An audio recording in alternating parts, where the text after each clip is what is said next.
Hello दोस्तों, मैं हनी गुराई आप सबका स्वागत करता हूं आपका अपने चैनल में। तो चले चलते हैं टॉपिक में। आज का टॉपिक क्या है? उपराष्ट्रपति। यानी इस वीडियो में हम उपराष्ट्रपति के बारे में जानेंगे। क्या जानेंगे? उपराष्ट्रपति के बारे में जानेंगे। तो चलिए चलते हैं टॉपिक में। तो सबसे पहले क्या जानेंगे ना, जानेंगे प्रमुख अनुच्छेद। यानी उपराष्ट्रपति से रिलेटेड जो भी प्रमुख अनुच्छेद है, सबसे पहले हम उसके बारे में जानेंगे। तो प्रमुख अनुच्छेद में सबसे पहले क्या आ जाता है ना, आ जाता है आपका जाके अनुच्छेद 63। अनुच्छेद 63 आ जाता है। तो अनुच्छेद 63 में क्या है ना आपका जाके, और उपराष्ट्रपति के पद के बारे में व्याख्या है। यानी उपराष्ट्रपति के पद के बारे में अगर आपको जानना है तो आपको अनुच्छेद 63 पढ़ना पड़ेगा। समझ गए? आशा करते हैं आप समझ गए होंगे। अब चलिए आगे चलते हैं। आगे में क्या है आपका जाके, अनुच्छेद 64 और 89। यानी अनुच्छेद 64 और अनुच्छेद 89 में क्या है ये देखते हैं। यहां पे है आपका जाके राज्यसभा के सभापति। यानी जो उपराष्ट्रपति होते हैं वो शपथ तो उपराष्ट्रपति के रूप में लेते हैं, लेकिन वो कार्य करते हैं राज्यसभा के सभापति के रूप में। किस रूप में कार्य करते हैं? राज्यसभा के सभापति के रूप में कार्य करते हैं। और राष्ट्रपति का उपराष्ट्रपति जो होते हैं उनका सभापति यानी राज्यसभा के सभापति के रूप में कार्य करना किसमें वर्णन है? न अनुच्छेद 64 वो अनुच्छेद 89 में वर्णन है। आशा करते हैं आप ये भी समझ गए होंगे। अब थोड़ा आगे चलते हैं। आगे में क्या है ना आपका जगह अनुच्छेद 65। यानी अनुच्छेद 65 में क्या है ये देखते हैं।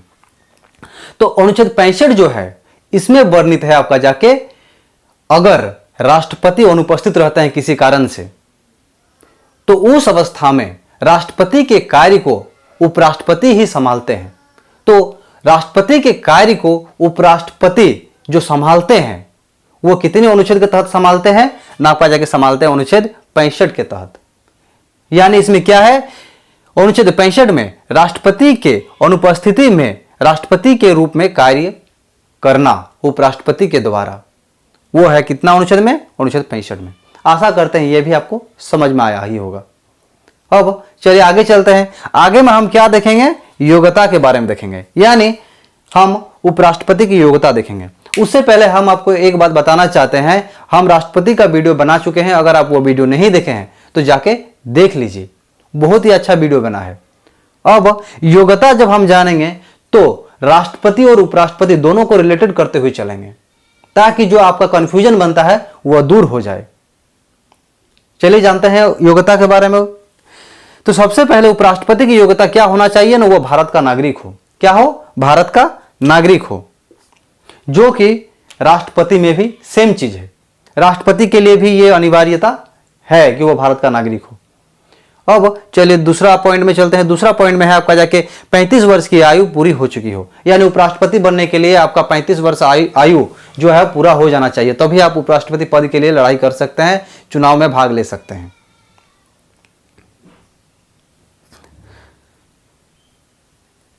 और सेम चीज है राष्ट्रपति में भी। यानी राष्ट्रपति के लिए भी आपका जगह 35 वर्ष आयु होना चाहिए, तभी आप राष्ट्रपति के लिए लड़ सकते हैं। मतलब दोनों चीज सेम निकल गया। अब चलिए अगला पॉइंट में चलते हैं। अगला पॉइंट में है क्या कि उपराष्ट्रपति बनने के लिए राज्यसभा का सदस्य निर्वाचित होने योग्य हो। यानी अगर आप उपराष्ट्रपति के लिए लड़ रहे हैं तो आपका कैपेसिटी होना चाहिए कि आप राज्यसभा के सदस्य हो। यानी होने योग्य आपके पास कैपेसिटी होना चाहिए। ये तो हो गया उपराष्ट्रपति के लिए। तब राष्ट्रपति के लिए क्या कैपेसिटी होना चाहिए? तो राष्ट्रपति के लिए यह कैपेसिटी होना चाहिए कि वह लोकसभा में निर्वाचित होने योग्य हो।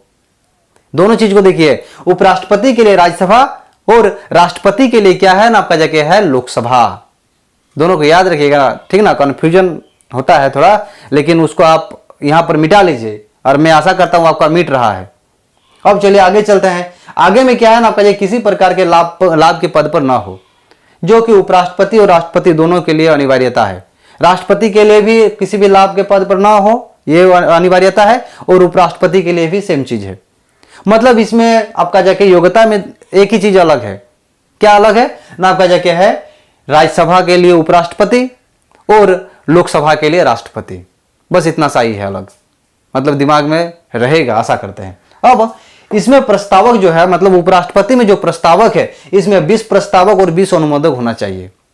मतलब जब आप चुनाव आयोग के पास जाएंगे कि हम तो लड़ना चाहते हैं उपराष्ट्रपति पद के लिए, तो आपको निर्वाचक मंडल से 20 प्रस्तावक एवं 20 अनुमोदक लेके जाना पड़ेगा और वहां पर सिग्नेचर करना पड़ेगा। अगर आपके पास है तो आप ले जाइए। और यहां से एक बात निकल के आता है कि राष्ट्रपति के लिए तब कितना प्रस्तावक और कितना अनुमोदक चाहिए। हम तो पहले वीडियो में देख चुके हैं, लेकिन हम इसमें रिलेटेड करते हुए चल रहे हैं। आप समझ रहे हैं ना, रिलेटेड कर रहे हैं। तो राष्ट्रपति के लिए चाहिए 50 प्रस्तावक और 50 अनुमोदक। कितना? 50 प्रस्तावक और 50 अनुमोदक चाहिए। समझ रहे? अब चलिए आगे चलते हैं। आगे में क्या है? निर्वाचन मंडल, यानी निर्वाचन के बारे में जानेंगे। तो जो उपराष्ट्रपति है उसका निर्वाचन कितना में है ना, आपका जगह है 66 के 1 या 66 के क या 66 के ए, आप कुछ भी कह सकते हैं, जिसमें आपका जाके निर्वाचन की विधि, निर्वाचन के बारे में सारा डिटेल्स मिल जाएगा। अगर आपको उपराष्ट्रपति के निर्वाचन के बारे में जानना है तो आप जाके 66 का 1 पढ़ लीजिए, आपको सारा कन्फ्यूजन दूर हो जाएगा। आप एकदम मतलब उसका ज्ञानी बन जाइएगा। अब इसमें एक बात निकल के आता है कि निर्वाचक मंडल। तो इसमें जो निर्वाचक मंडल है कौन कौन है ना, आपका जाके संसद है, ओनली फॉर संसद। संसद में क्या होता है? लोकसभा और राज्यसभा। यानी उपराष्ट्रपति बनने के लिए कौन वोट कर सकते हैं? न कर सकते हैं ओनली फॉर लोकसभा के सदस्य और राज्यसभा के सदस्य। लेकिन जो राष्ट्रपति होते हैं उसमें आपका जाके कौन कौन वोट कर सकते हैं उसके बारे में भी हम थोड़ा जान लेते हैं। तो राष्ट्रपति आपका जाके राष्ट्रपति के वोट में लोकसभा और राज्यसभा तो वोट कर ही सकते हैं, साथ ही साथ राज्य के विधानसभा भी वोट करते हैं। कौन करते हैं? राज्य के विधानसभा भी राष्ट्रपति के चुनाव में वोट करते हैं। कंफ्यूजन दूर। लेकिन इसमें एक बात और निकल के आता है, जो उपराष्ट्रपति है इसमें तो लोकसभा एवं राज्यसभा के सदस्य वोट कर सकते हैं। मतलब इसमें जो एंग्लो इंडियन है वो भी वोट करते हैं और राष्ट्रपति द्वारा जो राज्यसभा में कला साहित्य में मनोनीत करते हैं वो भी उपराष्ट्रपति में वोट कर सकते हैं, जो कि राष्ट्रपति में नहीं कर सकते थे। उसमें इसका कैपेसिटी नहीं था। किसका ना, एंग्लो इंडियन और साथ ही साथ जो राष्ट्रपति द्वारा चुना जाता है लोकसभा राज्यसभा में, कला साहित्य खेल कूद के आपका जगह क्षेत्र से जो राष्ट्रपति चुनते थे राज्यसभा में, वो वोट राष्ट्रपति चुनाव में नहीं कर सकते थे। आशा करते हैं ये भी कंफ्यूजन दूर हुआ होगा। अब चलिए चलते हैं आगे। आगे में क्या है? शपथ। शपथ में थोड़ा कंफ्यूजन होगा, थोड़ा धैर्य से समझिए, अच्छा लगेगा और समझ भी जाइएगा। उपराष्ट्रपति को जो शपथ दिलाते हैं वो है राष्ट्रपति। कौन? राष्ट्रपति। अब बोलिएगा तब त्याग किसको देता है? त्यागपत्र। तो त्यागपत्र उपराष्ट्रपति देते हैं राष्ट्रपति को ही। यानी उपराष्ट्रपति को शपथ भी राष्ट्रपति ही दिलाते हैं और उपराष्ट्रपति त्यागपत्र भी राष्ट्रपति को ही देते हैं। कोई कंफ्यूजन नहीं है। लेकिन अब कंफ्यूजन पैदा होगा। कैसे होगा ना, हम जब राष्ट्रपति के बारे में बोलेंगे। तो राष्ट्रपति को शपथ कौन दिलाता है ये जानते हैं। तो राष्ट्रपति जो है उनको शपथ दिलाते हैं मुख्य न्यायाधीश। और कहां के मुख्य न्यायाधीश? ना, सुप्रीम कोर्ट के मुख्य न्यायाधीश। अब बोलिएगा चलिए मान लेते हैं कि मुख्य न्यायाधीश नहीं है, मतलब वह किसी कार्य से छुट्टी लेके है या फिर कहीं गए हुए हैं, कुछ भी कारण हो सकते हैं। तो उस अवस्था में सुप्रीम कोर्ट जो होते हैं उसके वरिष्ठतम न्यायाधीश जो है वह राष्ट्रपति को शपथ दिलाएंगे। समझ गए? मतलब वरिष्ठतम न्यायाधीश मुख्य न्यायाधीश की अनुपस्थिति में राष्ट्रपति को शपथ दिला सकते हैं। तो बोलिएगा जो राष्ट्रपति है त्यागपत्र किसको देगा? तो राष्ट्रपति त्यागपत्र देगा उपराष्ट्रपति को। मतलब त्यागपत्र तो उपराष्ट्रपति को देगा लेकिन उपराष्ट्रपति शपथ नहीं दिलाएगा। कंफ्यूजन हुआ ना थोड़ा सा? आशा करते हैं हम जो बताएं उसमें से मिट गया होगा कंफ्यूजन आपको। ये एग्जाम हॉल में कंफ्यूजन आता है, इसलिए हम इस चीज को लेते हुए चल रहे हैं। चलिए ये भी खत्म हो गया। अब आते हैं कहां ना, कार्यकाल में आते हैं। उपराष्ट्रपति का जो कार्यकाल है अनुच्छेद 67 में वर्णित है। यानी उपराष्ट्रपति के कार्यकाल के बारे में आपको जानना है तो आपको अनुच्छेद 67 पढ़ना पड़ेगा। तो थोड़ा जान लेते हैं, पूरा डिटेल्स में तो जानेंगे नहीं हम, एग्जाम के जितना मतलब आएगा वही जानेंगे। आगे आपको अगर ज्यादा जानना है तो आप कमेंट बॉक्स में कमेंट कीजिए या फिर आप अपना दूसरा किसी किताब से पढ़ लीजिए। अब जो वर्णित है इसका कार्यकाल अनुच्छेद 67 में, ये तो हम जान चुके हैं। और उपराष्ट्रपति के जो कार्यकाल होते हैं वो कितने होते हैं ना, आपका जाके वो 5 साल का होता है, ये आपको पता होना चाहिए। तो चलिए ये तो यहां पर खत्म हो गया। अब इसका आप स्क्रीनशॉट ले लीजिए। अब चलेंगे आगे। तो चलिए दोस्तों अब चलते हैं आगे। हम आशा करते हैं कि आप अपने फोन पे स्क्रीनशॉट ले लिए होंगे या फिर आप अपने नोटबुक में नोट कर लिए होंगे। अब चलिए आगे चलते हैं, लेकिन आगे जाने से पहले हम थोड़ा देख लेते हैं कि पीछे क्या क्या पढ़ चुके हैं। तो सबसे पहले हम प्रमुख अनुच्छेद जो है वो देख चुके हैं। उसके बाद हम उपराष्ट्रपति की योग्यता भी देख चुके हैं। उसके बाद हम उपराष्ट्रपति के निर्वाचन भी देख चुके हैं। उसके बाद हम उपराष्ट्रपति के शपथ भी देख चुके हैं। उसके बाद हम उपराष्ट्रपति के कार्यकाल भी देख चुके हैं। मतलब उपराष्ट्रपति से रिलेटेड ये सब हम देख चुके हैं। अब हम आगे चलते हैं। आइए उपराष्ट्रपति से रिलेटेड और कुछ बाकी है वह सब हम देखते हैं। तो सबसे पहले हम देखेंगे हटाने की विधि, यानी उपराष्ट्रपति को किस प्रकार से हटाया जा सकता है वो हम देखेंगे। सबसे पहले तो उपराष्ट्रपति खुद त्यागपत्र देकर अपना पद रिक्त कर सकते हैं, यानी पद छोड़ सकते हैं। तो उपराष्ट्रपति जो पद छोड़ सकते हैं यानी त्यागपत्र दे सकते हैं, तो उपराष्ट्रपति त्यागपत्र किसे दे सकते हैं? पहले आपको यह हम बता चुके हैं कि उपराष्ट्रपति किसे त्यागपत्र देते हैं या दे सकते हैं। चलिए फिर से एक बार बता देते हैं। उपराष्ट्रपति जो है राष्ट्रपति को त्यागपत्र देते हैं या दे सकते हैं। किसे? राष्ट्रपति को। यहां से एक और बात निकल के आता है, क्योंकि हम राष्ट्रपति और उपराष्ट्रपति दोनों को एक साथ लेके चल रहे हैं ताकि आपका कंफ्यूजन दूर हो जाए। तो उपराष्ट्रपति राष्ट्रपति को त्यागपत्र दे सकते हैं, साथ ही साथ राष्ट्रपति भी उपराष्ट्रपति को ही त्यागपत्र देता है। समझ गए होंगे, आशा करते हैं हम कि आप समझ गए होंगे। अब आगे चलते हैं। आगे क्या है? यानी उपराष्ट्रपति को प्रस्ताव द्वारा हटाया जा सकता है। मतलब अगर उपराष्ट्रपति त्यागपत्र नहीं देता है और उसे हटाना है तो उसे राज्यसभा में प्रस्ताव लाकर भी हटाया जा सकता है, लेकिन इसमें कुछ कंडीशन है। उपराष्ट्रपति को हटाने से पहले उपराष्ट्रपति को 14 दिन पहले सूचना देना पड़ता है। कितना दिन पहले? 14 दिन पहले सूचना देना पड़ता है।